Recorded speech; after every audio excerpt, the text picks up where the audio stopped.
Liquor కేసులో YCP వాళ్ళని ఇరికించడానికి ఒక వర్షం చెప్పమంటున్నారు. ఇదే వాసుదేవరెడ్డి కేసు పెట్టడం జరిగింది.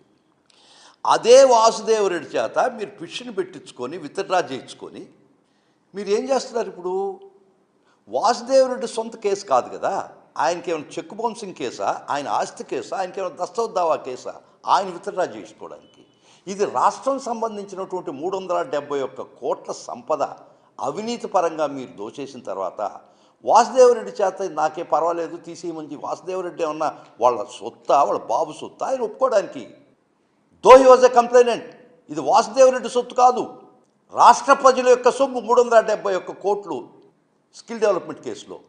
ఈ లిక్కర్ స్కేల్లో 2000 చిల్లర కోట్లు మీరు అవినీతి చేశారన్నటువంటి ఆరోపణలు ఉంటే ఇది వాసుదేవరెడ్డి సొంత ఆస్తి కాదా ఆయన వదులుకోవడానికి, విత్డ్రా చేసుకోవడానికి?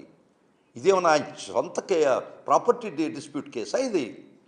ఒక్కసారి కంప్లైంట్ ఇచ్చిన తర్వాత ఇది గవర్నమెంట్ చేతిలో ఉంటుంది. ఆ గవర్నమెంట్ మీతో రన్ అవుతుంది. ఆ రన్ అవుతుంది కాబట్టి మీరే కేసు తీసేసుకోవడానికి ప్రయత్నిస్తున్నారు. ఇది ఖచ్చితంగా ఈ చర్యలు సాక్షులు, ఈ కేసుల్లో ఉన్నటువంటి సాక్షులను బలవంతం పెట్టి భయపెట్టి, it is nothing shorter than harassing the witnesses, threatening the witnesses and thwarting the course of justice. ఇవన్నీ మీ బెయిల్ క్యాన్సిలేషన్ ఖచ్చితంగా గ్రౌండ్స్ అవుతాయి.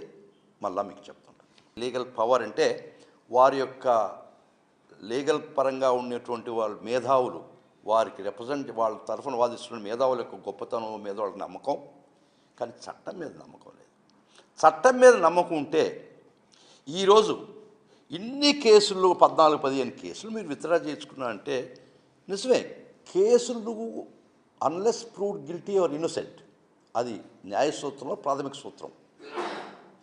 నువ్వు కేసులు విచారణ చేయించుకో, శుద్ధపూసాలు బయటికి రా, నేను స్వతంత్ర పోరాట యోధుడు నేను చెప్పు. రోజు కేసులు విచారణ జరగనీయకుండానే నీ అవినీతి మురికిని నువ్వు కడుక్కోగదలిచావు నీ అధికార దాహంతో అని చెప్పి, నీ అధికార బలంతో అని చెప్తే నువ్వు శుద్ధపూసెట్ అవుతావయ్యా.